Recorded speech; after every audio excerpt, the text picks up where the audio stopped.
Class 12 chemistry का most awaited chapter, जो chapter खुद वेट करता है कि बच्चे उस चैप्टर को कब पढ़ेंगे, डीएनएफ ब्लॉक एलिमेंट्स।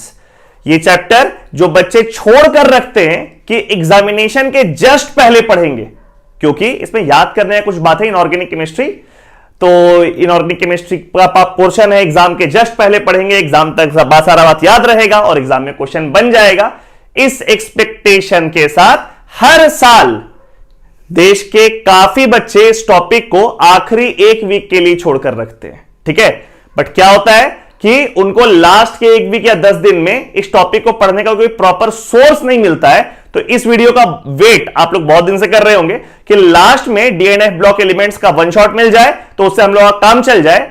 तो वही वन शॉट लेकर के आए। इस वन शॉट में हम लोग डीएनएफ ब्लॉक एलिमेंट्स को कवर करेंगे। आपके स्कूल के सिलेबस में, बोर्ड के सिलेबस में जो भी पोर्शन है उसको अच्छे से समझेंगे और ध्यान देंगे कि कौन सा पार्ट पे ज्यादा फोकस करना है, ठीक है। तो बगैर टाइम वेस्ट किए हम लोग शुरू करते हैं डीएनएफ ब्लॉक एलिमेंट्स और इसको तैयार करते हैं आपके बोर्ड एग्जाम के लिए। देखो, डी ब्लॉक एलिमेंट्स उसको बोलते हैं जिसमें आउटर मोस्ट इलेक्ट्रॉन जो होता है वो डी सबशेल में होता है ना। 4 तरह का सबशेल होता है हम लोग के पीरियोडिक टेबल में, S subshell, P subshell, D subshell और एफ सबशेल। तो आउटर मोस्ट इलेक्ट्रॉन अगर डी सबशेल में है तो उस एलिमेंट को हम लोग कहते हैं डी ब्लॉक का एलिमेंट, और अगर outer most electron F subshell में है तो उसको हम लोग कहते हैं एफ ब्लॉक का एलिमेंट, ठीक है। यहां बोर्ड में आप देखेंगे कि ग्रुप 3 से लेकर के ग्रुप 12 तक इसके बीच में आता है ट्रांजिशन एलिमेंट्स। ग्रुप 3 से ग्रुप 12, देखो ग्रुप 1 और ग्रुप 2 जो ग्रुप 3 के पहले आता है वो होता है एस ब्लॉक एलिमेंट्स, और ग्रुप 12 के बाद जो आता है वो होता है पी ब्लॉक एलिमेंट्स, ठीक है।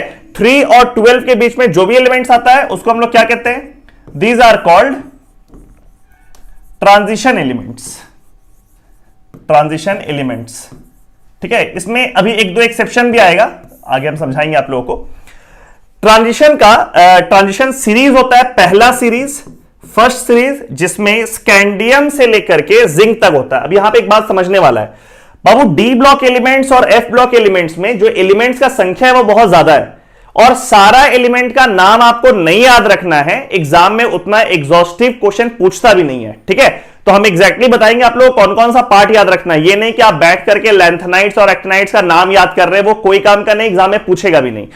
यहां पे आप लोगों को याद रखना है ट्रांजिशन सीरीज में पहला जो ट्रांजिशन सीरीज है, फर्स्ट सीरीज, उसमें स्कैंडियम से लेकर के जिंक, ये पूरा लाइन से आपको एलिमेंट का नाम याद होना चाहिए। Scandium, titanium, vanadium, chromium, manganese, iron, cobalt, निकल, कॉपर और जिंक।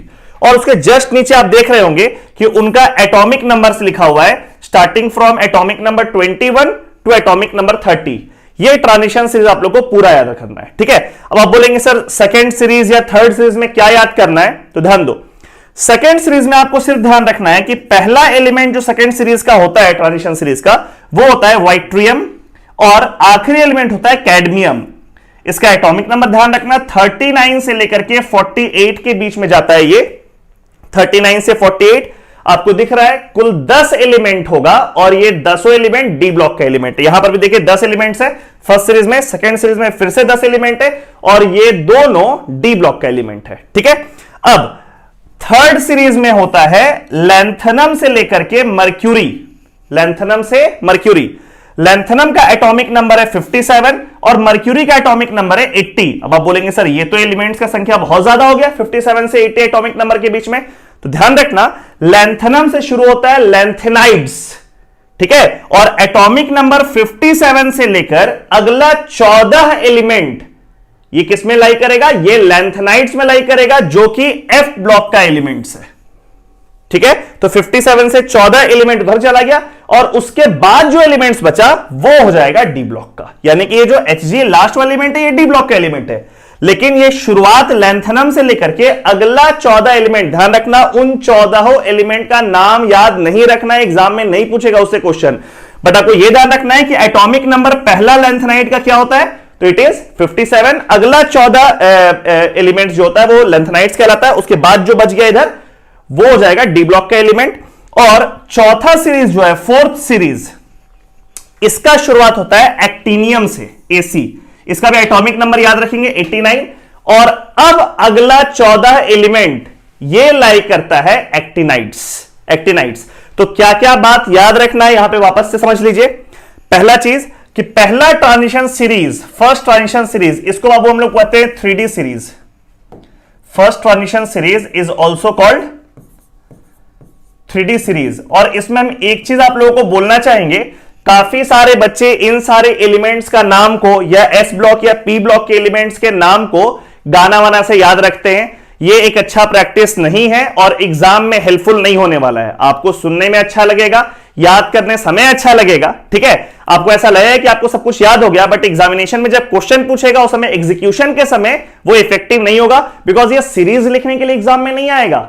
इसमें से कोई एक एलिमेंट रहेगा जिसके प्रॉपर्टीज के बारे में आपको बात करने के लिए बोलेगा और आपको एग्जैक्टली पता ही नहीं होगा वो एलिमेंट लाई कहां करता है, आपको तो सीरीज का गाना याद है, ठीक है, तो वो एग्जामिनेशन हॉल में इफेक्टिव नहीं होने वाला है। आप उसको प्रॉपरली नाम के साथ याद करो। तो क्या याद करना है, जो पहला सीरीज है विच इज 3D सीरीज, उसमें जो ट्रांजिशन एलिमेंट्स है, जो डी ब्लॉक के एलिमेंट्स है वो कौन कौन है, तो scandium starting from atomic number 21, scandium, titanium, vanadium, chromium से लेकर के जिंक तक, और जिंक का एटॉमिक नंबर आएगा 30, ठीक है। सेकेंड सीरीज में कुछ कुछ चीज यहां पे हम नोट डाउन किए हैं जो आपको याद रखना है, वो अलग से कि जो कोऑर्डिनेशन कंपाउंड्स वाला चैप्टर है या दूसरे चैप्टर्स में भी यूजफुल होता है। जैसे निकेल के जस्ट नीचे होता है पैलेडियम पीडी और उसके जस्ट नीचे होता है प्लैटिनम पीटी। आपको ध्यान होगा जब ऑर्गेनिक केमिस्ट्री में हम लोग अल्कीन्स को अल्केन्स में कन्वर्ट करते हैं थ्रू कैटालिटिक हाइड्रोजिनेशन, तो उसमें यही तीनों एलिमेंट है जो कैटलिस्ट की तरह काम करता है, निकेल, पैलेडियम और प्लैटिनम, ठीक है। तो निकेल के जस्ट नीचे पीडी और उसके नीचे जस्ट नीचे पीटी, इस पे ना कोऑर्डिनेशन कंपाउंड्स का सवाल पूछ सकता है। वैसे ही कॉपर के जस्ट नीचे है सिल्वर और उसके नीचे है गोल्ड, यानी कॉपर है 3D सीरीज, एजी हो गया 4D सीरीज और गोल्ड हो गया 5D सीरीज। जैसे निकेल है 3D सीरीज, पीडी हो गया 4D सीरीज और पीटी हो गया 5D सीरीज। जिंक के जस्ट नीचे कैडमियम और उसके नीचे मर्क्यूरी, जिंक हो गया 3D series, cadmium 4D series और मर्क्यूरी 5D सीरीज। अब ये तीनों सीरीज जो है, दिस इज D8 सीरीज, अभी हम इलेक्ट्रॉनिक कन्फिगरेशन लिखना सिखाएंगे आप लोग को। ये D9 सीरीज है और ये D10 सीरीज है, जस्ट इसके बाद हम लोग वही पढ़ने वाले इलेक्ट्रॉनिक कन्फिगरेशन। तो ये D8, D9 और D10 में आप 3D, 4D और 5D तीनों का एलिमेंट्स याद रखो। उसके इधर का 4D और 5D का एलिमेंट्स यानी कि सेकंड और थर्ड सीरीज का elements it is not required to learn. First series पूरा याद रखो। सेकंड सीरीज में क्या क्या याद रखना है, तो ये तीन एलिमेंट्स D8, D9 और D10 वाला। इसके अलावा ये याद रखो कि it starts from yttrium and it extends to cadmium, atomic number 39 से लेकर के 48, ठीक है। फिर आता है थर्ड सीरीज। थर्ड सीरीज में आपको बस ये याद रखना है कि शुरुआत कहां से हो रहा है, तो शुरुआत हो रहा है लैंथेनम से। लैंथेनाइड्स का शुरुआत लैंथेनम से होता है, इसलिए उसका नाम लैंथेनाइड्स है, समझ गए। और उसका एटॉमिक नंबर क्या होता है, 57, ठीक है। Lanthanide starts from lanthanum and atomic number of lanthanum that is first lanthanide is 57, ठीक है। मर्क्यूरी का एटॉमिक नंबर याद रहेगा तो वेल एंड गुड, नहीं भी रहेगा तो कोई बात नहीं है, बट मर्क्यूरी थर्ड सीरीज के लास्ट में। और वैसे ये पहले से आप लोगों को याद है, देखो यहां पे तो हम याद करवाए ना, जिंक के नीचे कैडमियम और उसके नीचे मर्क्यूरी, तो ये तो लास्ट में हो ही गया थर्ड सीरीज का। फिर फोर्थ सीरीज जो है उसका लास्ट वाला एलिमेंट तो कुछ है ही नहीं, बिकॉज वो एलिमेंट अभी तक डिस्कवर नहीं हुआ है। तो फोर्थ सीरीज का जो पहला एलिमेंट है actinium, this is the first element of actinide series, उसका एटॉमिक नंबर 89 है, जो आपको ध्यान रखना है, ठीक है, एटॉमिक नंबर 89। अच्छा, एक दो और छोटा छोटा बात, कभी अगर मान लो आप भूल गए ना कि ये एटॉमिक नंबर कैसे होगा, मेरे को नहीं याद आ रहा है, तो बड़ा सिंपल है। स्कैंडियम का एटॉमिक नंबर 21 आप लोग को दिख रहा है, ठीक है, और ये स्कैंडियम जो है ये फोर्थ पीरियड का एलिमेंट होता है, ठीक है, फोर्थ पीरियड का एलिमेंट, बिकॉज फोर्थ पीरियड में ही 3D सीरीज आता है। अब फोर्थ पीरियड में कुल नंबर ऑफ एलिमेंट्स होता है 18, तो इसीलिए स्कैंडियम का एटॉमिक नंबर अगर 21 है तो अगला सीरीज का जो आइट्रियम है उसका एटॉमिक नंबर आप देखो 39। गैप कितना है, 21 से 39, द गैप इज 18, क्योंकि फोर्थ पीरियड में, यहां पे लिख देते हैं हम, फोर्थ पीरियड में नंबर ऑफ एलिमेंट्स कितना होता है, 18। Number of elements in fourth period is 18। It is like ये वाला, ये तो बहुत 11th क्लास का बात है, ध्यान भी होगा। फर्स्ट पीरियड में नंबर ऑफ एलिमेंट्स तो है 2, सेकेंड पीरियड और थर्ड पीरियड में नंबर ऑफ एलिमेंट्स होता है 8 8, ठीक है। उसके बाद अगला दोनों में 18 18 और उसके बाद 32 एंड 32। ये वाला सीरीज, ये क्लास 11 का पीरियोडिक प्रॉपर्टीज का पार्ट, अगर किसी को नहीं भी याद है तो ये याद कर लो। क्या लिखा हुआ है ये कि बाबू फर्स्ट पीरियड जो होता है, फर्स्ट पीरियड में जो नंबर ऑफ एलिमेंट्स होता है वो होता है 2। सेकेंड पीरियड का नंबर ऑफ एलिमेंट्स 8, पहला वाला में याद रखो 2, खाली हाइड्रोजन और हीलियम होता है, ठीक है। सेकेंड पीरियड और थर्ड पीरियड में 8 8, क्योंकि उसमें डी ब्लॉक के एलिमेंट्स नहीं आता है, सिर्फ एस और पी रहता है, तो एस का 2 एलिमेंट और पी का 6 एलिमेंट, कितना हो गया 8। सेकेंड और थर्ड में 8 8, फिर जोड़ा में। उसके बाद फोर्थ और फिफ्थ में 18 18 और फिर 32 32, ठीक है। तो यहां देखिए, ये जो फर्स्ट सीरीज 3D सीरीज, ये तो फोर्थ पीरियड में होता है, ये सब लोगों को पता है, ये फोर्थ पीरियड में होता है। तो फोर्थ पीरियड में अपने को कितना एलिमेंट है 18, तो 21 से हो गया 39, ठीक है। तो एक एटॉमिक नंबर अगर याद है तो दूसरा वाला एटॉमिक नंबर आपको याद हो गया। फिर Y यानी कि आइट्रियम से लैंथनम, वाइट्रियम से लैंथनम, फिर से देखो 18 है, दिख गया। 39 से 57, क्योंकि it belongs to fifth period. Now fifth period में भी कितना हो रहा है 18, तो 39 से 57 एटॉमिक नंबर, यानी कि 18 एलिमेंट बीच में लाई करेगा। एटॉमिक नंबर आपको ऐसे याद हो जाएगा। फिर यहां देखो, लैंथनम से एक्टिनियम कितना गैप दिख रहा है 57 टू 89, यानी कि 32, क्योंकि सिक्स्थ पीरियड में क्या आ गया 32 एलिमेंट्स है, तो 57 से 89, ठीक है। तो बाबू एटॉमिक नंबर याद रहेगा तो बहुत अच्छा, नहीं याद रहेगा तो एटलीस्ट स्कैंडियम का तो याद रखना ही पड़ेगा। 21, फिर 18 18 32, ठीक है। तो ये हो गया फर्स्ट सीरीज, ये सेकंड सीरीज। थर्ड सीरीज का पहला वाला एलिमेंट लैंथेनाइड्स का पहला एलिमेंट है लैंथेनम, और फोर्थ सीरीज का पहला वाला एलिमेंट एक्टिनाइड्स का पहला एलिमेंट है एक्टिनियम, ठीक है, ठीक है। और एलिमेंट्स कौन कौन से याद रखने आप लोगों को बता ही दिए। अब यहां पर एक चीज देखो, हम लोग जो 3D सीरीज का बात कर रहे हैं, जिसका कि सारा एलिमेंट्स आप लोगों को याद रखना है starting from scandium till zinc. अच्छा, यहां पे एक और चीज जो मेंशन करने वाला है, बहुत जरूरी भी है बाबू, ये तीनों एलिमेंट्स को देखो, जिंक, कैडमियम और मर्क्यूरी को ध्यान देना। जिंक, कैडमियम और मर्क्यूरी, ये तीनों का डी भी पूरा भरा हुआ है, क्योंकि ये लास्ट एलिमेंट है, ठीक है। और इसीलिए इन तीनों को डी ब्लॉक का एलिमेंट तो बोलते हैं, but they are not transition metals. Transition metals, इनको हम लोग ट्रांजिशन मेटल्स नहीं बोलते हैं, बिकॉज ट्रांजिशन मेटल्स का डिफिनेशन है जिसमें डी ब्लॉक का जो डी सबशेल है, वो डी सबशेल कंप्लीटली फिल्ड नहीं होना चाहिए, उसमें कम से कम एक जगह जरूर खाली होना चाहिए। क्योंकि इसका डी फुल्ली फिल्ड है तो इसको हम लोग ट्रांजिशन मेटल्स नहीं बोलेंगे, ठीक है। आइए अब हम लोग बात करते हैं इन सारे एलिमेंट्स के इलेक्ट्रॉनिक कॉन्फ़िगरेशन का। इलेक्ट्रॉनिक कॉन्फ़िगरेशन का देखो, लेट्स स्टार्ट फ्रॉम स्कैंडियम। तो स्कैंडियम में एटॉमिक नंबर कितना है 21 है। अब इसका इलेक्ट्रॉनिक कॉन्फ़िगरेशन लिखने के लिए सबसे पहले लिख लो आर्गन, यानी कि नियरेस्ट नोबल गैस जो उसके जस्ट पीछे है, उसका एटॉमिक नंबर होता है 18, तो 18 इलेक्ट्रॉन तो इसके पास चला गया। इसके बाद भरता है 4s और उसके बाद भरता है 3d, ध्यान रखना, आर्गन के बाद भरता है 4s और उसके बाद भरता है 3d। तो 18 हो गया, कितना बचा 3, तो यहां पे 2 और यहां पे 1। ये इलेक्ट्रॉनिक कॉन्फ़िगरेशन है किसका, स्कैंडियम का, ठीक है। अगर हम लोग टाइटेनियम का बात करें तो ये 4s तो भरा हुआ है, वहीं डी में इलेक्ट्रॉन्स भरता जाएगा। जैसे थोड़ा आगे बढ़ते, लेट्स टॉक अबाउट वैनेडियम। अगर वैनेडियम का बात करें, एटॉमिक नंबर कितना है इसका 23, तो बाबू इसका इलेक्ट्रॉनिक कॉन्फ़िगरेशन हम लोग क्या लिखेंगे, आर्गन 18 18, 4s2 और 3d 3, है ना। 23 से 18 इसमें चला गया, 5 बचा, 4s2 एंड 3d 3। तो इस तरीके से आप इलेक्ट्रॉनिक कॉन्फ़िगरेशन अपना लिख लेंगे। लेकिन इस तरह के सीरीज में जो ऑफ-बाउ प्रिंसिपल को फॉलो करता हुआ सीरीज है, इसमें 2 एक्सेप्शन है, एक क्रोमियम और एक कॉपर। देखा जाए, क्रोमियम जिसका कि एटॉमिक नंबर आप लोगों को दिख रहा है 24, इसका इलेक्ट्रॉनिक कॉन्फ़िगरेशन कुछ ऐसा होता है कि आर्गन 18। अब इसके बाद होना क्या चाहिए, यहां पे 4s में होना चाहिए 2 इलेक्ट्रॉन और 3d में होना चाहिए 4 इलेक्ट्रॉन।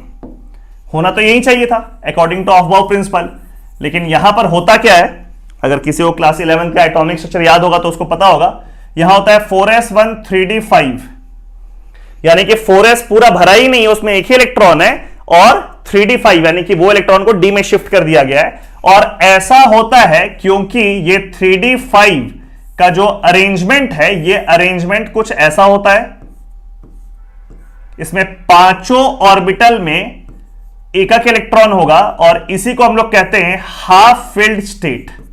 दिख रहा है सब लोग को?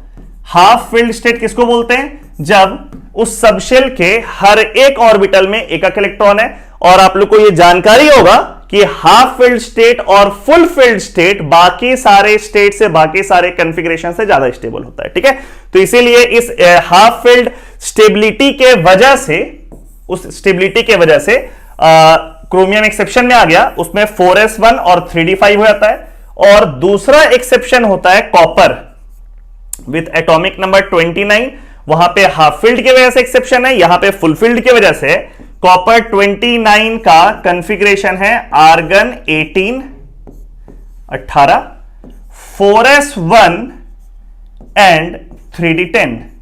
अब 3d10 तो आप लोगों को दिख ही रहा है, ये फुल फील्ड कॉन्फ़िगरेशन है, और फुल फील्ड कॉन्फ़िगरेशन के वजह से ये कॉपर जो है ये भी एक्सेप्शन शो करता है, उसका ये करेक्ट इलेक्ट्रॉनिक कॉन्फ़िगरेशन है, ठीक है। तो ये सब हो गया बात इलेक्ट्रॉनिक कॉन्फ़िगरेशन का। आगे बढ़ते हैं हम लोग, अब थोड़ा सा हम लोग बात करते हैं मैग्नेटिक मोमेंट का। मैग्नेटिक मोमेंट,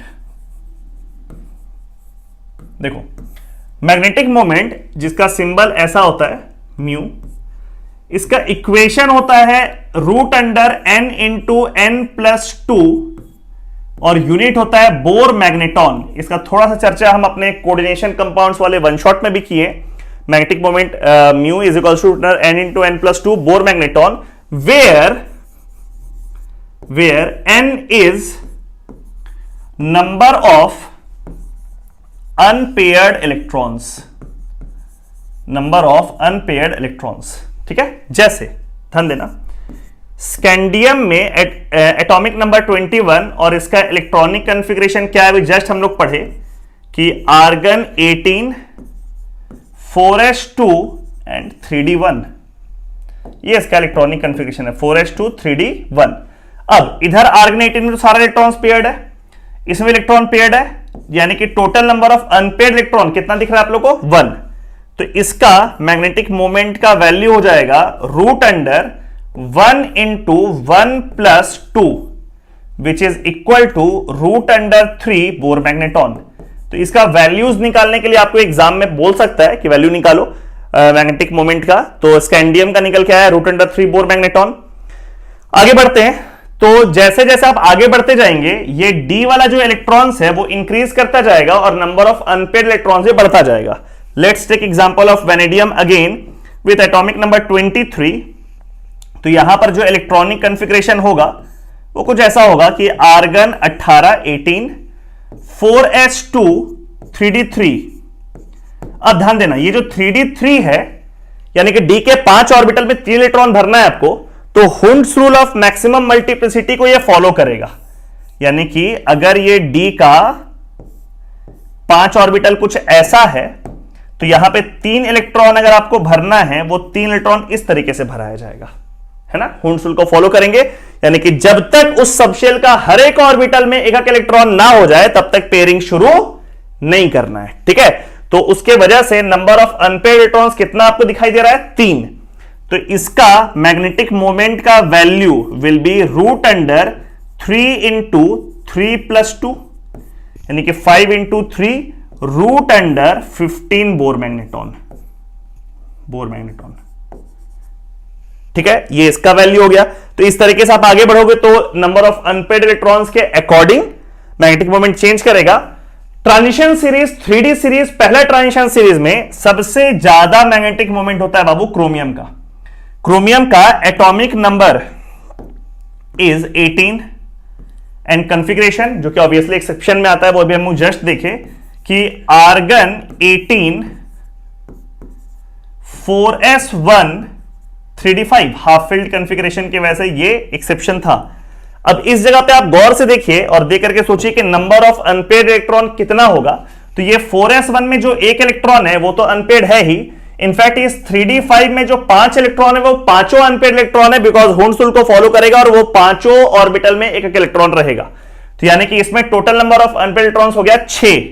तो इसका मैग्नेटिक मोमेंट का वैल्यू होगा √6 × 6 + 2 विच इज कितना वैल्यू निकल के आ रहा है 8 और 6 √48 बोर मैग्नेटॉन। सो पूरे 3D सीरीज में सबसे ज्यादा मैग्नेटिक मोमेंट क्रोमियम का है। अब बोलेंगे सर क्रोमियम के आगे बढ़ने पे तो फिर पेयरिंग शुरू हो जाएगा। थोड़ा आगे बढ़ते हैं, देखते हैं क्या होने वाला है। जैसे क्रोमियम के जस्ट बाद मैग्नीज है, मैग्नीज के जस्ट बाद आयरन है। Let's take example of iron.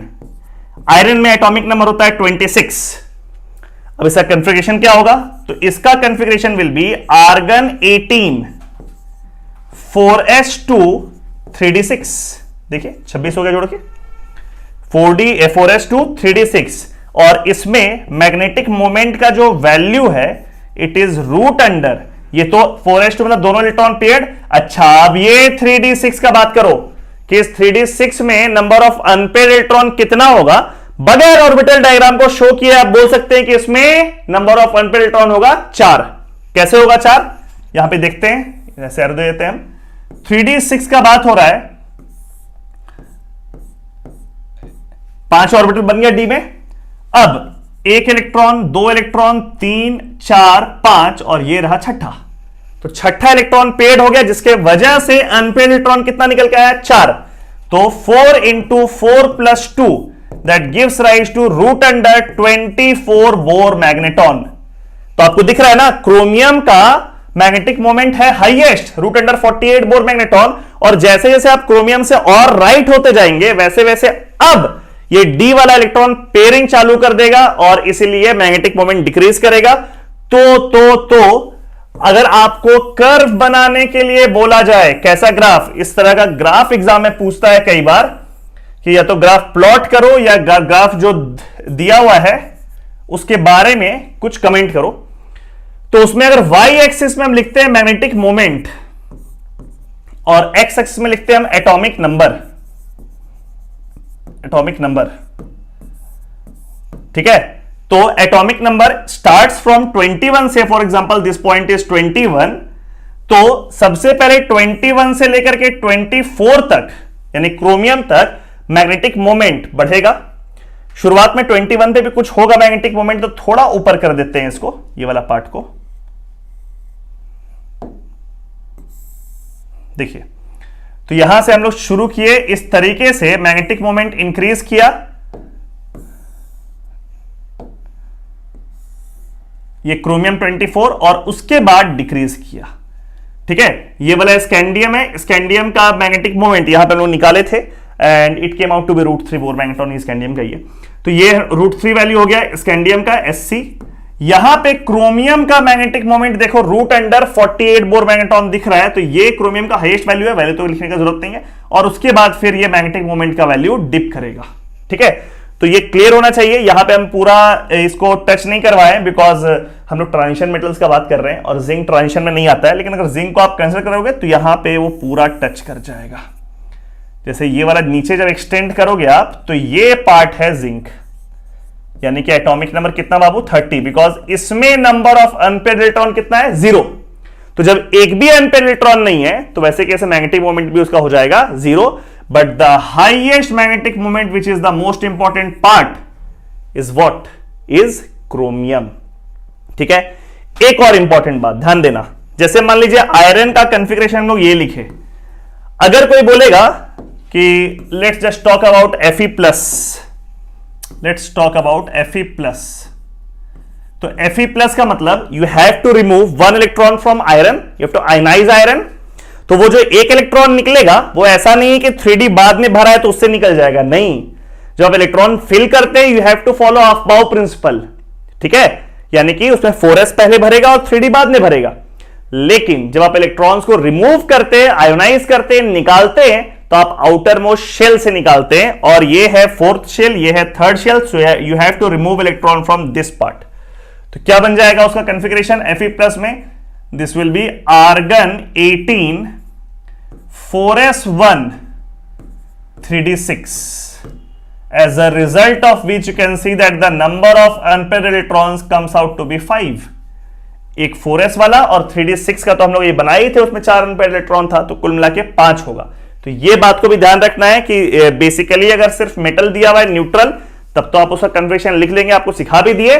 But अगर आयनाइज्ड फॉर्म है, कैटायनिक फॉर्म है, तो जो आप इलेक्ट्रॉन को रिमूव करेंगे वो किससे रिमूव करेंगे? आउटर मोस्ट शेल से, जो कि इस पहले ट्रांजिशन सीरीज में आउटर मोस्ट शेल कौन है? वो है फोर्थ शेल. 4s को रिमूव करेंगे और फिर देखेंगे कितना नंबर ऑफ अनपेयर्ड इलेक्ट्रॉन्स है, उसके अकॉर्डिंग आप फॉर्मूला इनपुट करके मैग्नेटिक मोमेंट कैलकुलेट कर लेंगे. अब हम लोग बात करते हैं 3D सीरीज में variation of melting point with atomic number. देखो मेल्टिंग पॉइंट क्या होता है ना, मेल्टिंग पॉइंट डिपेंड करता है कि उसमें अनपेयर्ड इलेक्ट्रॉन कितना है. जैसे यहां पे आप देखिए टाइटेनियम से क्रोमियम, यहां वाई एक्सिस में मेल्टिंग पॉइंट है और एक्सिस में एटॉमिक नंबर है. तो टाइटेनियम से क्रोमियम मेल्टिंग पॉइंट इंक्रीज कर रहा है क्योंकि नंबर ऑफ अनपेयर्ड इलेक्ट्रॉन्स भी इंक्रीज कर रहा है. जबकि Fe से लेकर के कॉपर तक मेल्टिंग पॉइंट डिक्रीज कर रहा है क्योंकि number of unpaired electron decrease कर रहा है. अभी जस्ट आप लोगों को हम इलेक्ट्रॉनिक कॉन्फ़िगरेशन सिखाए और बताए कि हर एक एलिमेंट के कॉन्फ़िगरेशन के अकॉर्डिंग उसमें अनपेयर्ड इलेक्ट्रॉन कितना है.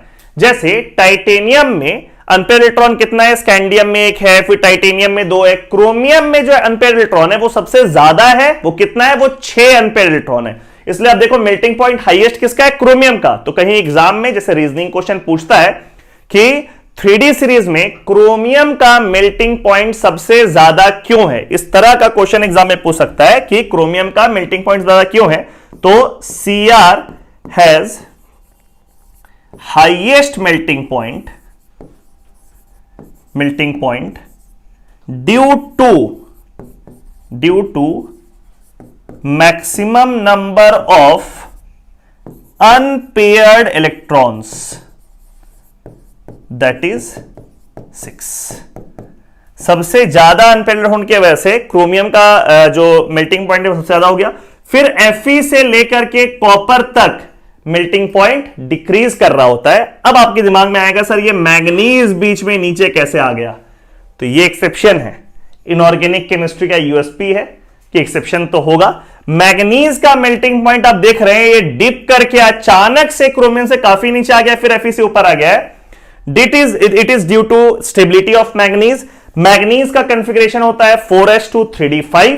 हाफ फील्ड कंफिग्रेशन में मैग्नीज 4s पूरा भरा हुआ है, 3d आधा भरा हुआ है. स्टेबिलिटी ज्यादा है जिसके वजह से उसका मेल्टिंग पॉइंट ज्यादा है. एक कॉमन सेंस का बात है कि अगर कोई एलिमेंट ज्यादा स्टेबल है, जैसे अभी हम लोग थोड़ा देर में बात कर रहे होंगे इलेक्ट्रॉन गेन एंथैल्पी का, आयनाइजेशन एंथैल्पी का, तो मैग्नीज कई जगह पर एक्सेप्शन क्रिएट करता है. ठीक है, जैसे हम लोग ऐसे याद करने के लिए बताते हैं कि मैग्नीज क्या है ना, ये है फूफा, ये बुरा मान के बैठा हुआ है.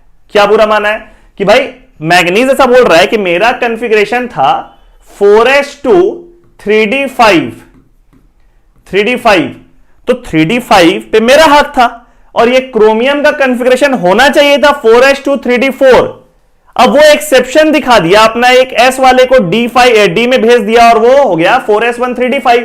तो जिस d5 पे मेरा हक था वो क्रोमियम मेरे से छीना है, वो हक को एक्सक्लूसिवनेस मेरा छीना है. इसलिए ये Mn जो है मैग्नीज, ये मुंह फुला के बैठा हुआ है कि नहीं ये गलत हो गया, ये एक्सेप्शन क्रोमियम जो है वो मेरा हक मेरे से छीन लिया है, जबकि d5 पे पूरा हक सिर्फ मेरा मैग्नीज का था. इसलिए हर जगह पे मैग्नीज आता है एक्सेप्शन शो करने के लिए. और वो एक्सेप्शन क्यों है तो आपको दिख रहा है यहां पे. इसका रीजन है कि मैग्नीज का कॉन्फ़िगरेशन है 4s2 3d5.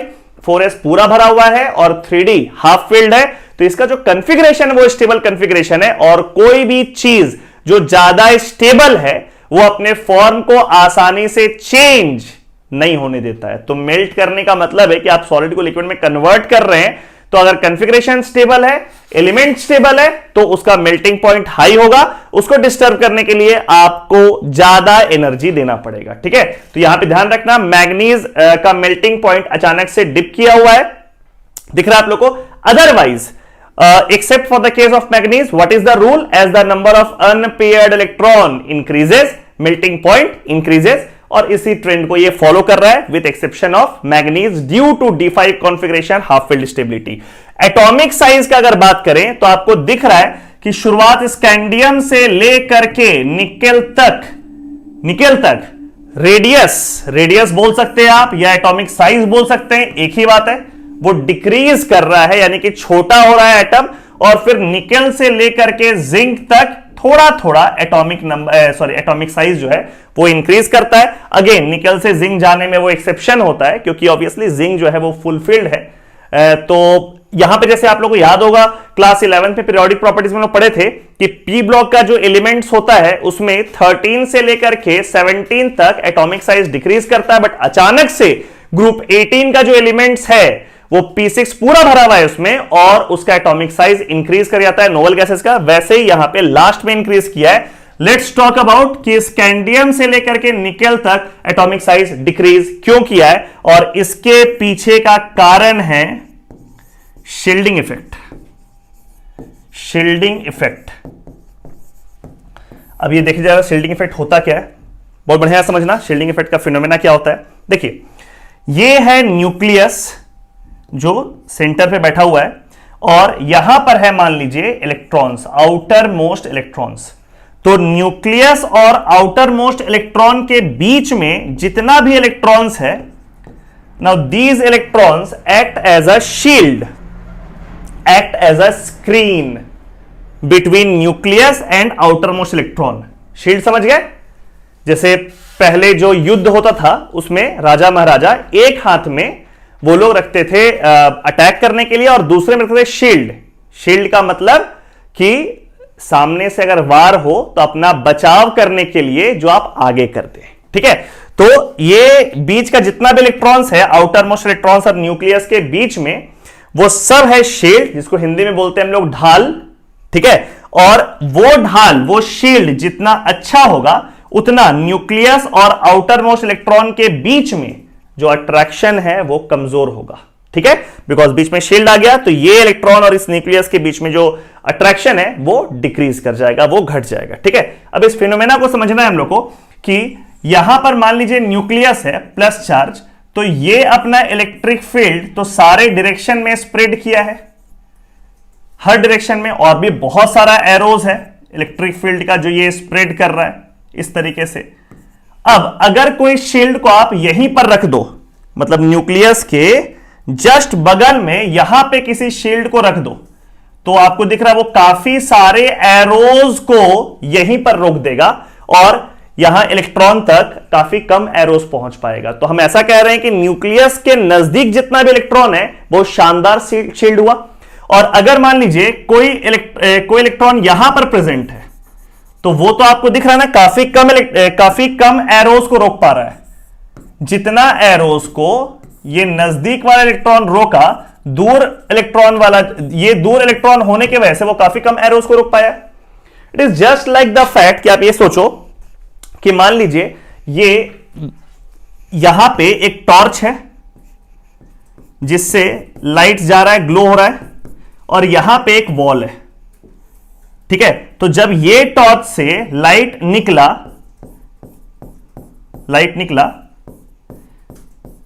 तो उस लाइट की वजह से इस वॉल पे जो सर्कल बनेगा लाइट का वो बहुत बड़ा बनेगा, ये पूरा सर्कल लाइट का है, ठीक है।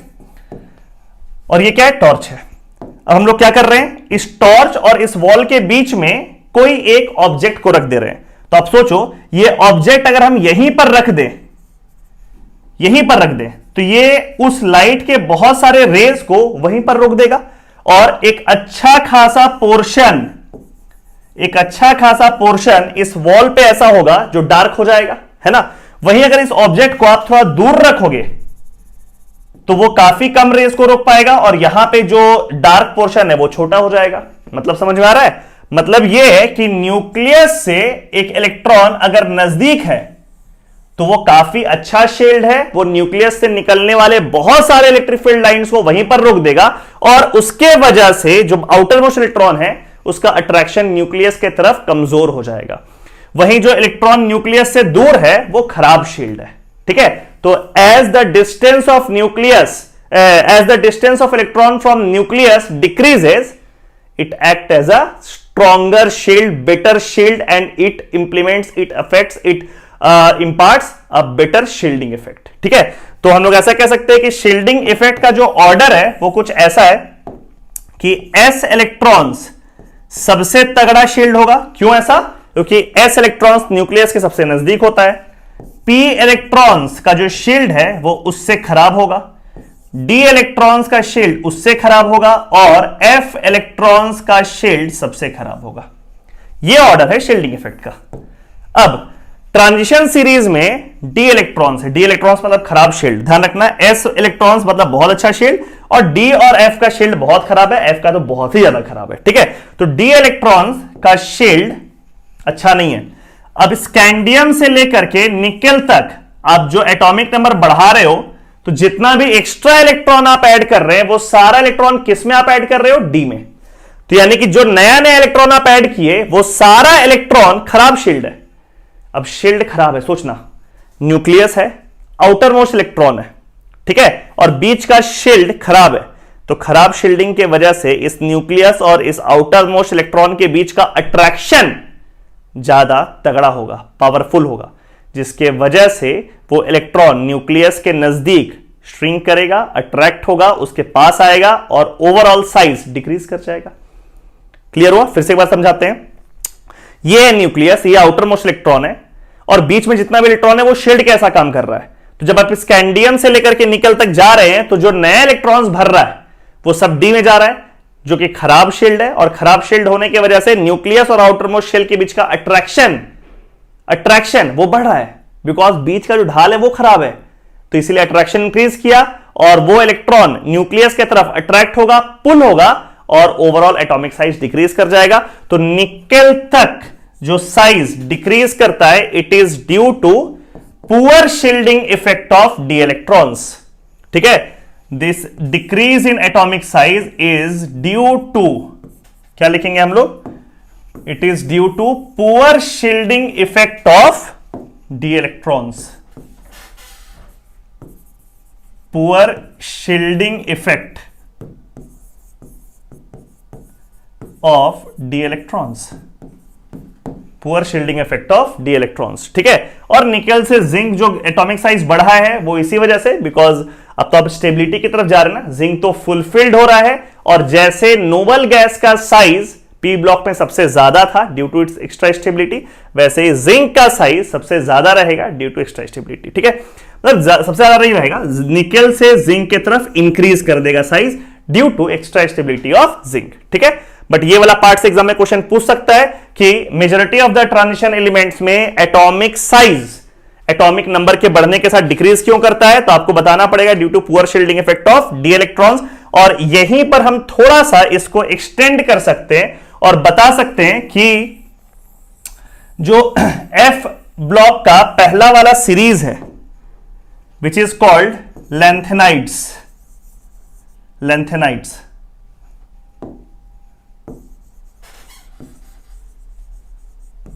लेंथेनाइड्स, तो उसमें एक टर्म आता है which is called lanthanide contraction. Lanthanide contraction, इसमें बोला जाता है कि लेंथेनाइड का जो सीरीज है which starts from obviously lanthanum 57 to another 14 elements, next 14 elements, उसमें लेंथेनाइड्स में जो साइज है वो डिक्रीज करता है. लेंथेनाइड्स का जो साइज है वो डिक्रीज कर रहा होता है एटॉमिक साइज थ्रू आउट. वो क्यों होता है? और वो इसलिए होता है बिकॉज लेंथेनाइड्स में यानी कि एफ ब्लॉक के एलिमेंट में जब एक्स्ट्रा इलेक्ट्रॉन डालते हो तो वो सारा एक्स्ट्रा इलेक्ट्रॉन कहा जाता है बाबू? एफ ब्लॉक में, एफ सबशेल में. तो लेंथेनाइड्स में क्या होता है, एटॉमिक नंबर 57 जो लेंथेनम है वहां से लेकर के अगले 14 एलिमेंट्स तक साइज डिक्रीज कर रहा होता है. और वो डिक्रीमेंट क्यों है? वो डिक्रीमेंट फिर से शील्डिंग इफेक्ट की वजह से कि जो भी नया इलेक्ट्रॉन आप फील कर रहे हैं वो किस सबशेल में जा रहा है? वो जा रहा है एफ सबशेल में, जिसका शील्डिंग तो बहुत ही खराब है.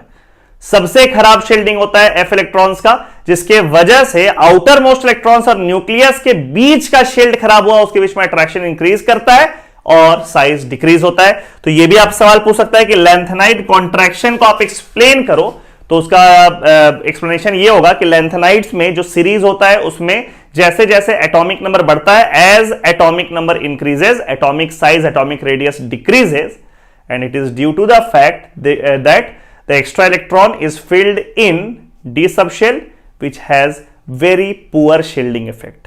ठीक है, so due to poor shielding effect of d electrons, newly filled d electrons, the attraction between outermost electron and the nucleus increases, as a result of which atomic size decreases. अब हम लोग बात करते हैं आयोनाइजेशन इंथॉल्पी का। तो सबसे पहले यह समझते हैं कि आयोनाइजेशन इंथॉल्पी होता क्या है। डिफिनेशन का बात करें तो ionisation enthalpy is the amount of energy required when 1 mole of a gaseous isolated atom loses its electron and forms unipositive ion that is cation. मतलब कि अगर कोई न्यूट्रल एटम अपना एक इलेक्ट्रॉन को निकालता है और कैटायन में कन्वर्ट करता है, एक मोल जब ऐसा कोई करता है तो उसमें जितना भी एनर्जी रिक्वायर्ड होता है उसको बोलते हैं आयोनाइजेशन एंथैल्पी। यानी एक मोल एम आप लेकर के आए और हर एक एटम से एक एक इलेक्ट्रॉन आप निकाले तो एम प्लस में कन्वर्ट किया, उसमें ओवरऑल जितना एनर्जी रिक्वायर्ड होता है ये काम करने के लिए उसको कहते हैं उसका आयोनाइजेशन एंथैल्पी। ध्यान रखना आयोनाइजेशन एंथैल्पी हर एक एलिमेंट का हमेशा पॉजिटिव होता है। पॉजिटिव होने का मतलब the process is endothermic in nature. ये आप लोग को पता है ना कि किसी भी रिएक्शन का अगर एंथैल्पी पॉजिटिव है इसका मतलब कि वो रिएक्शन कैसा है, वो रिएक्शन इंडोथर्मिक नेचर का है। इसको हम लोग ऐसे दिखाते हैं ना कि delta H is positive. Delta H positive का मतलब आपका रिएक्शन कैसा है बाबू, आपका रिएक्शन है इंडोथर्मिक नेचर का, यानी कि energy will be consumed, energy will be heat will be absorbed. तो एलिमेंट से एम प्लस में कन्वर्ट किए आयोनाइजेशन एंथैल्पी। यहां पे आप देख रहे हैं IE1 IE2 और IE3 हम लिखे हुए हैं। इसका मतलब होता है first ionisation enthalpy, second ionisation enthalpy और third ionisation enthalpy. First ionisation enthalpy का मतलब न्यूट्रल एटम है M, न्यूट्रल एटम M और उसमें से इलेक्ट्रॉन निकाल के M प्लस में आप कन्वर्ट किए, यानी कि पहला इलेक्ट्रॉन निकला एटम से तो इसको बोलेंगे हम लोग फर्स्ट आयोनाइजेशन एंथैल्पी IE1। फिर M प्लस यानी कि कैटायन में कन्वर्ट कर चुका है, फिर उसमें से एक इलेक्ट्रॉन निकाले तो किसमें कन्वर्ट किया बाबू, M2 प्लस डाई पॉजिटिव में, और उसके लिए will write it as ionisation enthalpy 2 और सेकंड आयोनाइजेशन एंथैल्पी, और फिर M2 प्लस में से एक इलेक्ट्रॉन निकाल के M3 प्लस में कन्वर्ट किया, इसको हम लोग बोलेंगे IE3 that is third ionisation enthalpy.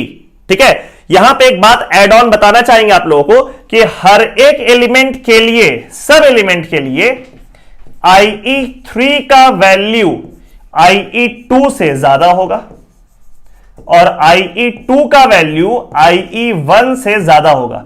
इसमें कोई एक्सेप्शन नहीं है, यानी कि कोई भी आप एलिमेंट लेकर के आओ इसमें आयोनाइजेशन एंथैल्पी फर्स्ट सेकेंड और थर्ड वो ये ट्रेंड को फॉलो करेगा। और उसका कारण है कि बाबू जब आप न्यूट्रल वाले में से एक इलेक्ट्रॉन निकाले तो कुछ एनर्जी लगा।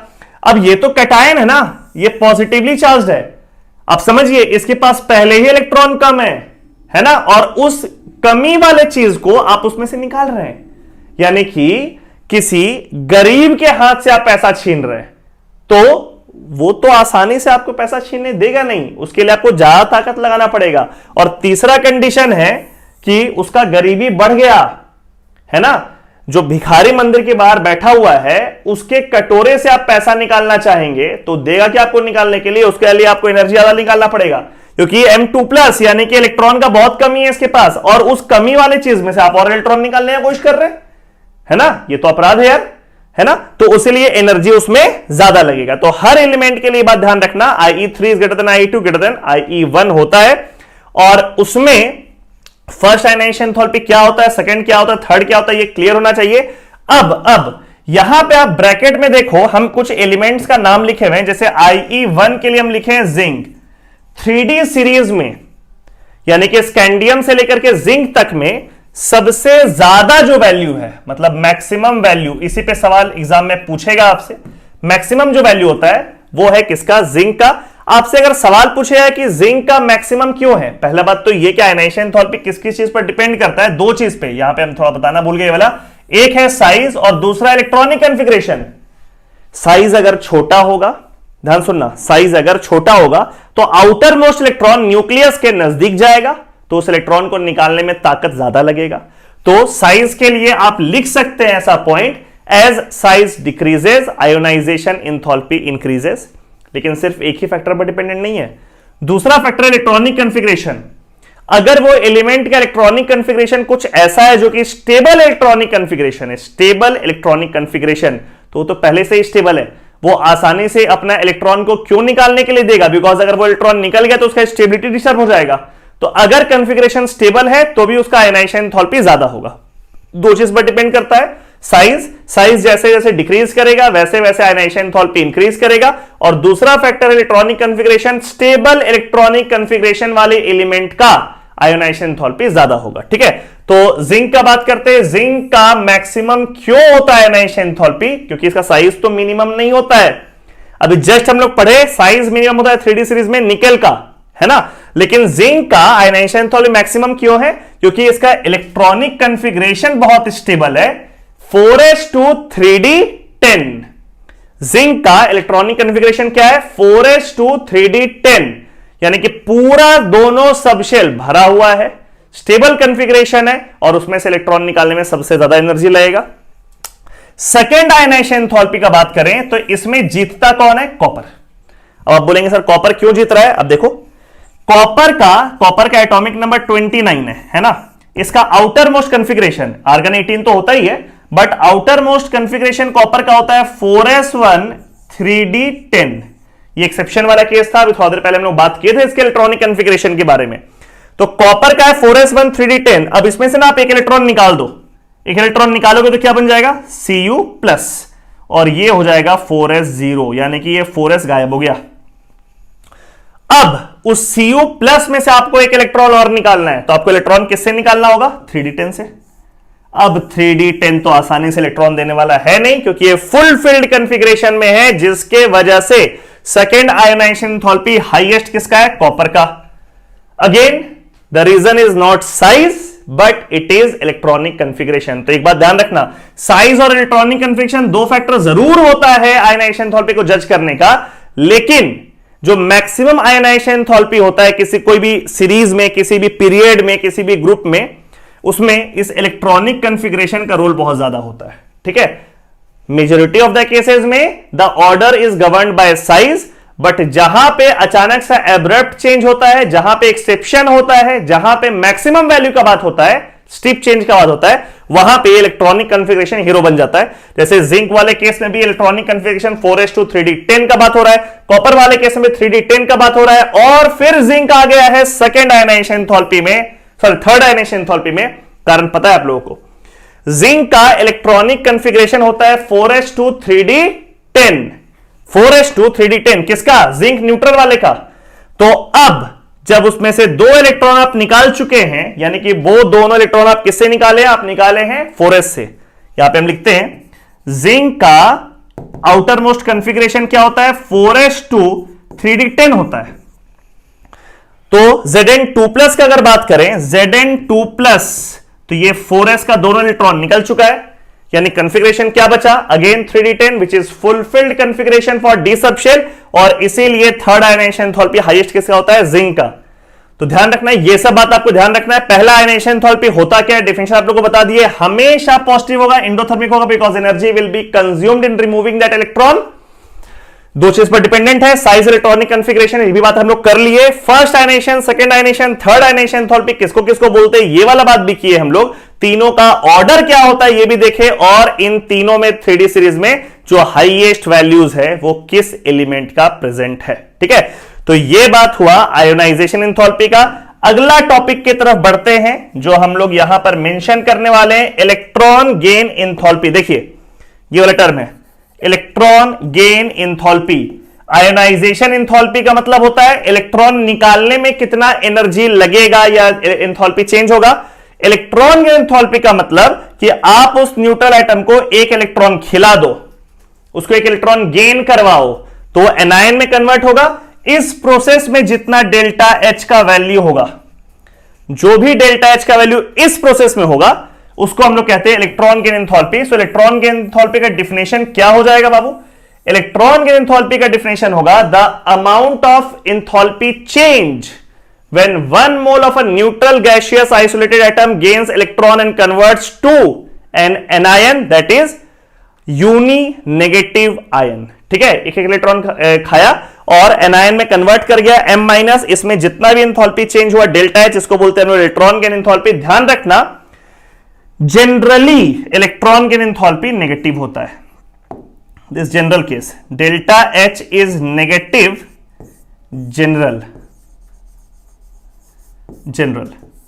Generally electron gain enthalpy negative होता है। अगर 3D सीरीज का बात करें तो इस ऑर्डर में 2 एक्सेप्शन है। एक्सेप्शंस कौन कौन है? तो एक एक्सेप्शन है मैग्नीज और दूसरा एक्सेप्शन है जिंक। ये 3D सीरीज का बात हो रहा है। कौन कौन है एक्सेप्शन? मैग्नीज और जिंक। इन दोनों का इलेक्ट्रॉन गेन एंथैल्पी यानी कि डेल्टा एच, कौन सा डेल्टा एच? तो भाई ये वाला delta H, electron gain enthalpy वाला डेल्टा एच, इन दोनों का पॉजिटिव होता है। याद रहेगा ये वाला बात कि in general electron gain enthalpy is negative. What is electron gain enthalpy? तो आपको दिख रहा है, इलेक्ट्रॉन खिलाओ जितना डेल्टा एच रहेगा वो electron gain enthalpy. 3D series में जो एक्सेप्शन है वो है मैग्नीज और जिंक। हम लोग बात नहीं कर रहे हैं अभी पी ब्लॉक का, हम लोग बात नहीं कर रहे हैं इस ब्लॉक का, उसमें और भी एक्सेप्शंस निकल करके आता है। हम लोग बात कर रहे हैं 3D सीरीज का, जिसमें 2 एक्सेप्शन है मैग्नीज और जिंक, और रीजन है उसका स्टेबल इलेक्ट्रॉनिक कॉन्फ़िगरेशन। मैग्नीज का कॉन्फ़िगरेशन है 4s2 3d5, 4s भरा हुआ है और 3d5 हाफ फील्ड कॉन्फ़िगरेशन में है। जिंक का इलेक्ट्रॉनिक कॉन्फ़िगरेशन है 4s2 3d10, 4s भरा हुआ है और 3d भी पूरा भरा हुआ है, फुलफिल्ड कॉन्फ़िगरेशन है। ठीक है, तो इन दोनों का स्टेबल कॉन्फ़िगरेशन की वजह से इनको इलेक्ट्रॉन खिलाना आसान नहीं है, उसके लिए आपको एनर्जी लगाना पड़ेगा। डेल्टा एच का वैल्यू पॉजिटिव है, बाकी सब एलिमेंट का डेल्टा एच का वैल्यू नेगेटिव है। और यहां पे हम लोग बात करें अब सेकंड इलेक्ट्रॉन गेन एंथैल्पी, जैसे सेकंड आयनाइजेशन एंथैल्पी होता है वैसे ही सेकंड इलेक्ट्रॉन गेन एंथैल्पी भी होता है। यानी कि एक बार एनायन में कन्वर्ट कर गया, उसको एक और इलेक्ट्रॉन दे करके 2 माइनस में कन्वर्ट कर रहे हैं, this is called second electron gain enthalpy. और इसका डेल्टा एच का value is positive always, this is always positive. आप बोलेंगे सर हमेशा पॉजिटिव क्यों होगा, हमेशा एंडोथर्मिक क्यों होगा? क्योंकि M माइनस है। अरे ये तो नेगेटिवली चार्ज है बाबू, तो ये इलेक्ट्रॉन को तो रिपेल करेगा, खा कैसे जाएगा? ये नेगेटिव चार्ज को रिपेल करेगा, गेन कैसे कर लेगा? तो इसको गेन करवाने के लिए, इसको इसमें अंदर घुसाने के लिए आपको बाहर से ताकत लगाना पड़ेगा, आपको उसको एनर्जी देना पड़ेगा। इसीलिए delta H is positive, second electron gain enthalpy is positive, the value of enthalpy change is endothermic in nature, इसमें कोई एक्सेप्शन नहीं होता है। So this was all about electron gain enthalpy. अब हम लोग बात करते हैं स्टैंडर्ड इलेक्ट्रोड पोटेंशियल का। Let's talk about this. ठीक है, ये स्टैंडर्ड इलेक्ट्रोड पोटेंशियल के बारे में हम लोग थोड़ा बात कर चुके हैं इलेक्ट्रोकेमिस्ट्री, 1 शॉट वीडियो में। नहीं देखे तो जाकर के देख लो, आपको डिस्क्रिप्शन में लिंक मिल जाएगा इलेक्ट्रोकेमिस्ट्री के 1 शॉट वीडियो में, कि स्टैंडर्ड इलेक्ट्रोड पोटेंशियल, जिसको कि हम लोग नाम देते हैं E नॉट, ये बताता है हम लोगों की कौन अच्छा ऑक्सीडाइजिंग एजेंट है, कौन अच्छा रिड्यूसिंग एजेंट है, यानी इलेक्ट्रोकेमिकल सेल में कौन ऑक्सीडाइज और कौन रिड्यूस करेगा, अगर आप लोग याद आ रहा है तो एक स्टैंडर्ड इलेक्ट्रोड पोटेंशियल जो E नॉट वैल्यू है, ये हम लोग कैलकुलेट करते हैं with respect to a reference frame, and that reference frame is standard hydrogen electrode, SHE। ठीक है, स्टैंडर्ड हाइड्रोजन इलेक्ट्रोड, जहां पर कंपोनेंट्स कौन है, H+ है और H2 है। अगर H+ रिड्यूस कर रहा है H2 में, तो उसका स्टैंडर्ड रिडक्शन पोटेंशियल का वैल्यू हम लोग मान क्या लेते हैं, 0 वोल्ट। रेफरेंस फ्रेम है standard hydrogen electrode, she is the reference. ठीक है, और उसी के रिस्पेक्ट में हम लोग सारे आयंस का, सारे हाफ सेल का, सारे ऑक्सीडेशन या रिडक्शन का स्टैंडर्ड इलेक्ट्रोड पोटेंशियल कैलकुलेट करते हैं। तो अब हम लोग बात करने वाले यहां मेटल्स का। मेटल्स मतलब 3D सीरीज, ऑब्वियसली स्कैंडियम से लेकर के जिंक सब सारा मेटल है। और मेटल कैटायन को रिड्यूस करते हुए मेटल न्यूट्रल फॉर्म में पहुंचाना है, इसको आप स्टैंडर्ड इलेक्ट्रोड पोटेंशियल बोल सकते हैं या स्टैंडर्ड रिडक्शन पोटेंशियल भी बोल सकते हैं, बिकॉज ये रिड्यूस कर रहा है। शॉर्ट में इसको हम लोग बोलते हैं E not reduction, E nought reduction. ठीक है, तो यहां पे आप लोग को हम बता दें, पूरे 3D सीरीज में सिर्फ एक ही मेटल कैटायन है Cu2 plus 2 electrons giving rise to copper, जिसका कि ई नॉट रिडक्शन का वैल्यू पॉजिटिव है। The value is plus 0.34 volts. ऐसा आपको याद करने का जरूरत नहीं, बस याद रखना पॉजिटिव है। सिर्फ इसका वैल्यू पॉजिटिव है। इस मेटल कैटायन को छोड़ दो तो इसके अलावा 9 मेटल बचा, स्कैंडियम से लेकर के निकल तक, और फिर लास्ट में Zn2+ भी। ठीक है, ये सारा मेटल कैटायन का ई नॉट का वैल्यू नेगेटिव। इसका मतलब यह है H+ के तुलना में Cu2+ को रिड्यूस करने का टेंडेंसी, रिडक्शन करने का टेंडेंसी ज्यादा है। मतलब Cu2+ is a better oxidising agent, stronger oxidising agent than H+। इसको आप नोट डाउन कर लो। The only metal cation from transition metal from 3D series having positive reduction potential is Cu2+, which means Cu2+ is a stronger oxidizing agent than H+, क्योंकि ये 0 है, 0.34 है। Other than Cu2+, all the 3D metal cations have negative reduction potential, which means they are poor oxidizing agent than H+। यहां पे एक add on information आप लोग को देते हैं। आपके मन में आएगा सर 3D सीरीज में तो आप ठीक है बोल दिए कि Cu2+ का रिडक्शन पोटेंशियल ई नॉट का वैल्यू पॉजिटिव है, बाकी सबका नेगेटिव है। बट चलिए 3D से थोड़ा आगे बढ़ते हैं और दूसरे एलिमेंट्स का बात कीजिए सर, 4D का बात कीजिए, 5D का बात कीजिए, और किसी एलिमेंट का बात कीजिए कि पॉजिटिव रिडक्शन पोटेंशियल और किसका है, और कौन कौन H+ से ज्यादा अच्छा ऑक्सीडाइजिंग एजेंट है। तो यहां पे आप लोगों को हम उसका लिस्ट लिखा देते हैं, और वो लिस्ट भी याद कर लो, काम का लिस्ट है, काफी चैप्टर से पूछता है, एग्जाम में भी आपसे उससे सवाल पूछ सकता है, और याद करने का तरीका बड़ा इजी है। 5 PAACH 5 याद हो गया, और 5 में अल्फाबेट भी 5 है। ठीक है, तो 5 ऐसा एलिमेंट है जिसका कैटायन का रिडक्शन पोटेंशियल का वैल्यू पॉजिटिव है, Pt2+, Ag+, Au+, Cu2+ and Hg2+। देखिए याद करना आसान हो गया ना। There are 5 metal cations having E naught reduction. All these cations have E naught reduction greater than 0, मतलब कि वो H+ से बेहतर ऑक्सीडाइजिंग एजेंट्स है।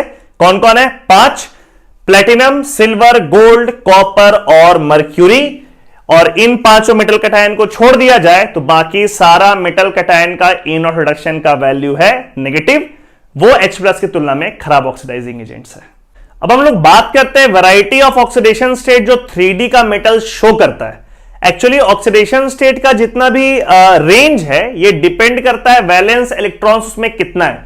वैलेंस इलेक्ट्रॉन्स का मतलब आप लोग को पता है कि 3D सीरीज में जो इलेक्ट्रॉनिक कॉन्फ़िगरेशन होता है उसमें आर्गन 18 पहले हम लोग लिखते हैं।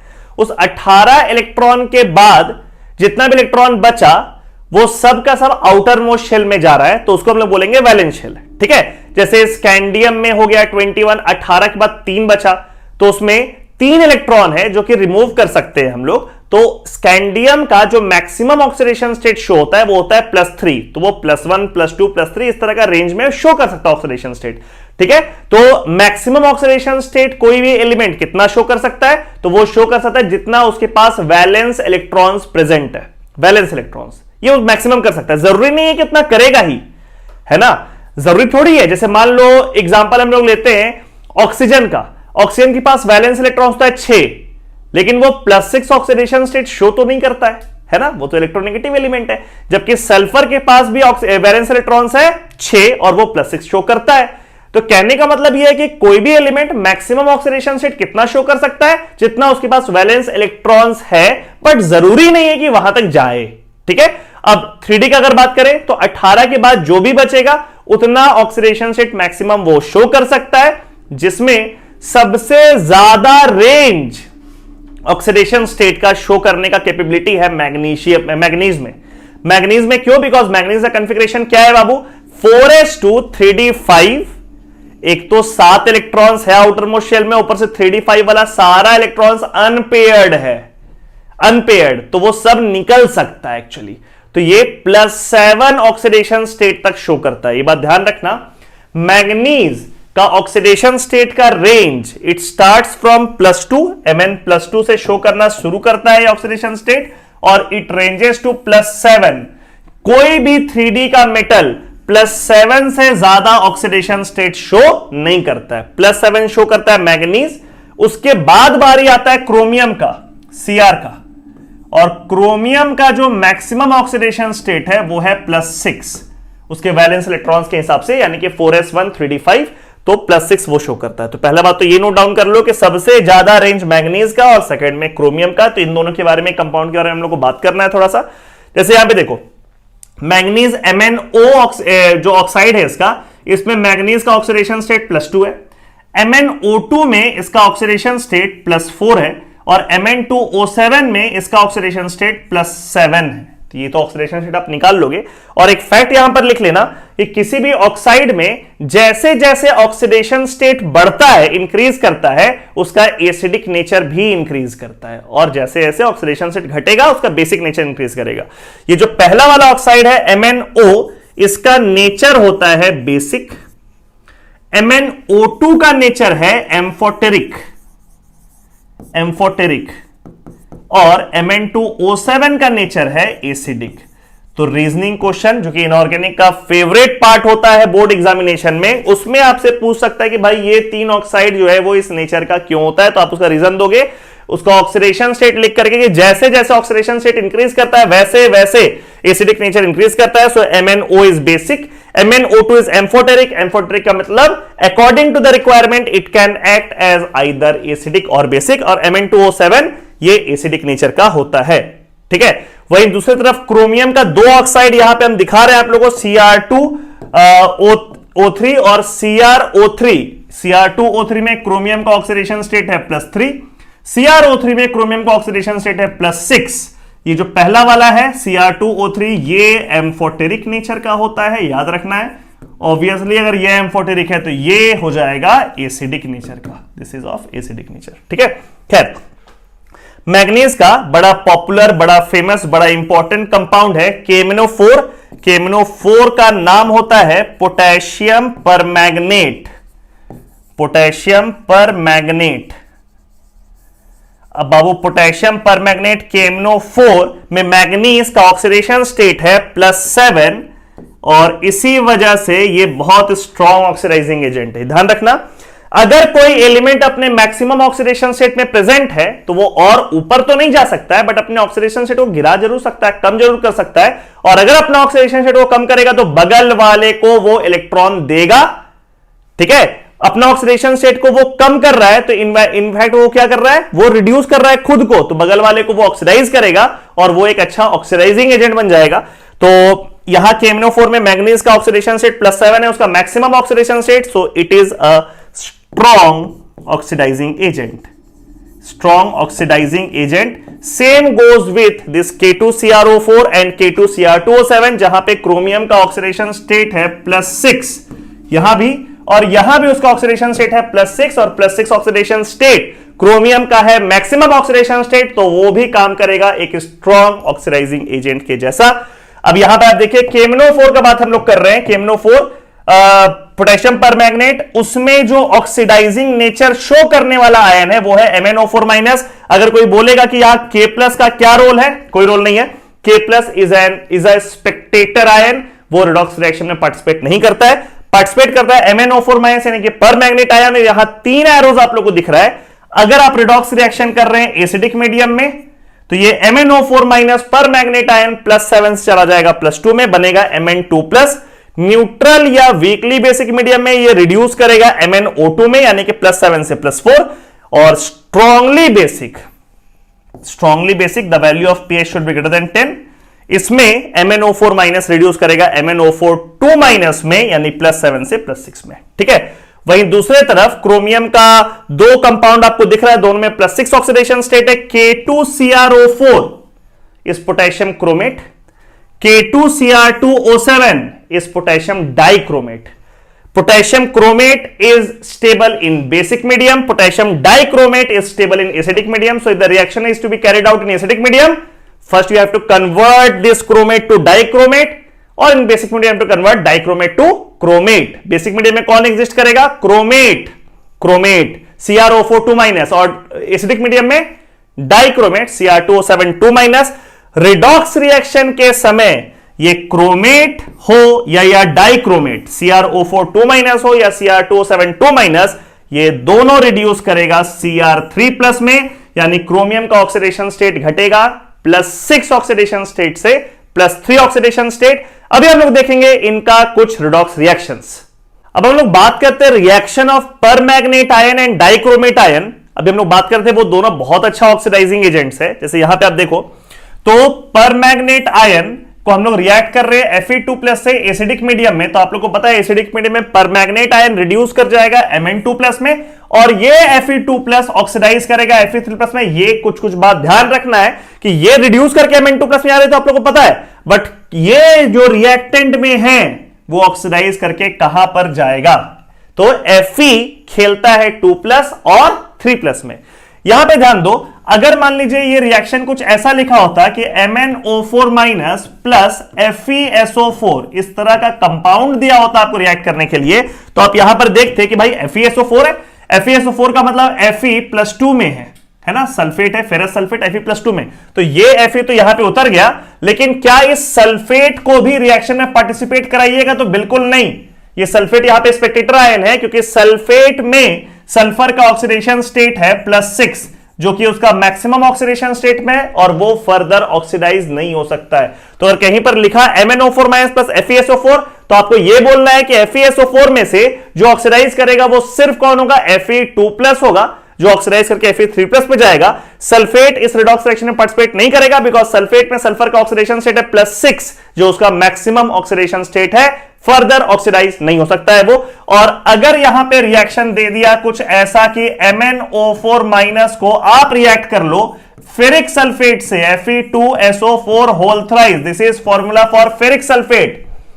फेरिक सल्फेट में आयरन का ऑक्सीडेशन स्टेट है +3 और सल्फेट SO4 2- तो है ही, तो इस केस में इस रिएक्शन में कोई प्रोडक्ट नहीं बनेगा, there will be no reaction. क्यों नहीं होगा रिएक्शन? बिकॉज जो यहां पे दूसरा रिएक्टेंट आप देख रहे हैं फेरिक सल्फेट, उसमें Fe+3 ऑक्सीडेशन स्टेट में, जो कि आयरन का मैक्सिमम ऑक्सीडेशन स्टेट है, और सल्फेट में सल्फर भी +6 में है, जो कि सल्फर का मैक्सिमम ऑक्सीडेशन स्टेट है, तो यहां पे ऑक्सीडाइज करने के लिए कोई बैठा ही नहीं है, तो यहां पे कोई रिएक्शन नहीं होगा। ठीक है, यहां पे आप देखो परमैग्नेट को हम लोग रिएक्ट किए हैं ऑक्सलेट के साथ, C2O4 2- इज ऑक्सलेट आयन, जिसमें कार्बन का ऑक्सीडेशन स्टेट है +3, तो वो ऑक्सीडाइज कर सकता है, बिकॉज कार्बन के पास वैलेंस इलेक्ट्रॉन्स तो है 4 और वो +4 में जा सकता है, तो यहां पे MnO4- रिड्यूस करके Mn2+ बना है, और ऑक्सलेट आयन ऑक्सीडाइज करके CO2 में गया है, जहां पे कार्बन का ऑक्सीडेशन स्टेट क्या हो गया? +3 से +4 चला गया। तो ये रिएक्शन याद रखना है आप लोग को। अब ये थर्ड रिएक्शन देखो, ये पहला दोनों रिएक्शन को कंबाइन करके, कि अगर आप MnO4- को रिएक्ट करते हैं FeC2O4 के साथ, which is ferrous oxalate. Ferrous oxalate Fe का ऑक्सीडेशन स्टेट +2 है, कार्बन का ऑक्सीडेशन स्टेट +3 है, तो आपको दिख रहा है आयरन भी ऑक्सीडाइज कर सकता है, कार्बन भी ऑक्सीडाइज कर सकता है, तो इसलिए यहां पे हम आयरन और ऑक्सलेट दोनों में से किसी को नहीं हटाए, दोनों को रखें। Fe+2 से देखो गया है +3 पे, ऑक्सीडाइज किया है, और कार्बन +3 से गया है +4 में, वो भी ऑक्सीडाइज किया है। यानी इस केस में when you react permanganate potassium permanganate with ferrous oxalate, then 2 elements undergo oxidation, iron and carbon. ठीक है, अगला रिएक्शन है MnO4- को आप I- से रिएक्ट किया, यहां भी याद रखने वाला बात है, I- ऑक्सीडाइज किया है I2 में, -1 से 0 ऑक्सीडेशन स्टेट, जबकि आयोडीन +7 ऑक्सीडेशन स्टेट तक जा सकता है, लेकिन वो जाता नहीं है, यहां पे वो I2 पे रुक जाता है और -1 से 0 पे पहुंच जाता है। तो प्रोडक्ट याद रखेंगे, एग्जाम में पूछ सकता है। MnO4- को आप H2S हाइड्रोजन सल्फाइड से रिएक्ट किए, यहां पे ये H2S ऑक्सीडाइज किया है और पहुंच गया है नेसेंट सल्फर पे, तो सल्फर का ऑक्सीडेशन स्टेट यहां -2 यहां 0, तो -2 से 0 ऑक्सीडेशन हुआ है सल्फर का, और ऑब्वियसली MnO4- का रिडक्शन +7 से +2 तक चला गया। ठीक है, यहां पे एक बात याद रखना है कि अगर आप MnO4- को ऑक्सीडाइज कर दे, रिएक्ट करते CuS के साथ, यानी कि मेटल सल्फाइड के साथ, not hydrogen sulphide but metal sulphide, तो इन एसिडिक मीडियम ऑब्वियसली तो यहां पे MnO4- जाता है Mn2+ में, और ये CuS ऑक्सीडाइज कर जाता CuSO4 में, यानी कि इस बार सल्फर ऑक्सीडाइज किया -2 ऑक्सीडेशन स्टेट से +6 ऑक्सीडेशन स्टेट तक। तो ये डिफरेंस ध्यान रखना है, H2S में रिएक्ट करोगे -2 से 0 जाएगा, कोई मेटल सल्फाइड होगा तो -2 से +6 चला जाएगा। तो ये कुछ रिएक्शन है रिडॉक्स रिएक्शन पर मैग्नेट आयन का। एग्जैक्टली इन सारे चीजों से अगर आप पर मैग्नेट के जगह डाइक्रोमेट को रिएक्ट करेंगे, डाइक्रोमेट को, यानी कि आपको रिएक्शन किसका करना है, परमैग्नेट का नहीं, ऑक्सीडाइजिंग बिहेवियर आपको देखना है डाइक्रोमेट का, Cr2O7 का इन एसिडिक मीडियम। तो ध्यान रखना सिर्फ एक डिफरेंस आएगा कि वो डाइक्रोमेट रिड्यूस करके Cr3+ में कन्वर्ट कर जाएगा। अदरवाइज ये जो दूसरा वाला कंपोनेंट है, ये जिसमें ऑक्सीडाइज किया है, उसमें कहीं कोई चेंज नहीं होगा। इसमें से कोई भी रिएक्टेंट उठा लो, उसका वाला ऑक्सीडेशन का जो प्रोडक्ट है वो सेम रहेगा, सिर्फ अंतर होगा, जैसे यहां पे पर मैग्नेट रिड्यूस करके Mn2+ में गया है, तो उस केस में डाइक्रोमेट रिड्यूस करके चला जाएगा Cr3+ में। अब हम लोग बात करते हैं लैंथेनाइड से कुछ रिएक्शन के बारे में, जिसमें लैंथेनाइड्स का रिप्रेजेंटेशन है Ln से, यानी कि हम लोग पूरे लैंथेनाइड्स को Ln से रिप्रेजेंट कर रहे हैं। यहां पे एक फैक्ट ध्यान रख लेना, लैंथेनाइड्स में जितना भी एलिमेंट होता है वो Ln+3 ऑक्सीडेशन स्टेट में एग्जिस्ट करता है, सारा का सारा। इसका मोस्ट स्टेबल ऑक्सीडेशन स्टेट जो लैंथेनाइड्स का वो क्या है, वो है +3 ऑक्सीडेशन स्टेट। तो जितना भी कंपाउंड्स वो बनाता है लैंथेनाइड्स, वो सब का सब +3 ऑक्सीडेशन स्टेट में मोस्ट स्टेबल होता है। ठीक है, जैसे आप बोलोगे सर 3D वाला सीरीज, तो 3D वाला सीरीज में वैरायटी है, वैरायटी कुछ ऐसा है, क्रोमियम +3 वाले में हैलाइड्स एग्जिस्ट करता है, तो मैग्नीज +2 वाला करता है, जिंक +2 वाला करता है, बट यहां पे लैंथेनाइड्स में क्या है, +3 वाला ही एग्जिस्ट करता है। तो यहां पे आप रिएक्शन देखो, जैसे पहला रिएक्शन है कि आप लैंथेनाइड को रिएक्ट कर रहे हैं किसी एसिड के साथ, तो जब एसिड से रिएक्ट करते हैं तो उस एसिड का H+ के साथ ये Ln रिडॉक्स रिएक्शन करेगा, H+ ऑक्सीडाइज रिड्यूस करेगा H2 में, और ये लैंथेनाइड जो है वो ऑक्सीडाइज कर जाएगा Li3+ में। अगला रिएक्शन है, लैंथेनाइड को आप रिएक्ट किए हैं हैलोजन के साथ F2Cl2 Br2I2 के साथ, और यहां पे प्रोडक्ट बना है लैंथेनाइड हैलाइड। ठीक है, दिख रहा है, हैलाइड आयन में कन्वर्ट कर गया, यहां भी Ln का ऑक्सीडेशन स्टेट +3 है। थर्ड वाले केस में लैंथेनाइड को आप हाइड्रोलाइज किए H2 से रिएक्ट करें, बहुत इंपॉर्टेंट रिएक्शन है ये, और यहां पे लैंथेनाइड का हाइड्रोक्साइड बना अगेन विद +3 ऑक्सीडेशन स्टेट, और ये H2O रिड्यूस किया है H2 में। ठीक है, अगला रिएक्शन है Ln+C। इसके बारे में ध्यान रखना, एग्जाम में अगर ये क्वेश्चन पूछा Ln+C, तो इस केस में आप नो रिएक्शन लिखेंगे, नो रिएक्शन। क्यों? क्योंकि अगर टेम्परेचर नहीं मेंशन किया है तो रूम टेम्परेचर जहां पे रिएक्शन नहीं होता, बहुत हाई टेम्परेचर है, ये रिएक्शन होने का आपको दिख रहा है 2000 डिग्री सेल्सियस, 2500 डिग्री सेल्सियस है ये, तो ठीक है। तो इतना हाई टेम्परेचर अगर दिया रहेगा या लिखा रहेगा वेरी हाई टेम्परेचर, तो आप प्रोडक्ट बनाएंगे LnC2, अदरवाइज नो रिएक्शन। अगला रिएक्शन है नाइट्रोजन के साथ, जहां पे फॉर्म कर रहा है लैंथेनाइड का नाइट्राइड, N पे ऑक्सीडेशन स्टेट -3, नाइट्राइड। और आखिरी रिएक्शन है लैंथेनाइड का ऑक्सीजन या सल्फर के साथ, जहां पे वो बना रहा है लैंथेनाइड ऑक्साइड या फिर sulphide. So that's it, we are done with D block F block elements, one shot video. आप लोग लास्ट मोमेंट के लिए इस टॉपिक को छोड़ करके रखे थे, बट अब लास्ट मोमेंट आ गया है, तो आई होप आप लोगों को ये वन शॉट वीडियो काम का लगा हो और आप लोग उसका शॉर्ट नोट्स बना लिए हो, जो कि एग्जाम के 1 या 2 दिन पहले पढ़ने में बहुत काम आएगा। और प्रीवियस ईयर का क्वेश्चन भी एक बार चेकआउट कर लेना, सो दैट कि आपका कॉन्फिडेंस भी हाई हो जाए कि जो आप पढ़े हैं उससे एग्जाम में क्वेश्चन बनेगा और आने वाले एग्जाम में भी आपसे क्वेश्चन बन जाएगा। ठीक है, तो अगर वीडियो काम का लगा है, वीडियो आपको पसंद आया, एक्सप्लेनेशन का तरीका अच्छा लगा, तो वीडियो को लाइक कर देना, बैचमेट्स क्लासमेट के साथ इसके लिंक को शेयर करो, अपने social media profile WhatsApp Instagram में इसके लिंक को शेयर करो, इसके स्टेटस और स्टोरी में, वीडियो के रीच को बढ़ाओ, कमेंट सेक्शन में बताओ कि कौन सा पोर्शन आपको अच्छा लगा, इसका क्या अच्छे समझ में आया, और कौन सा ऐसा पोर्शन है जिसको आप चाहते हैं कि हम लाइव क्लास में डिस्कस करें। बोर्ड एग्जाम के तैयारी में जुट जाओ, मेहनत करो, अच्छा मार्क्स लेकर के आओ, बेस्ट ऑफ लक।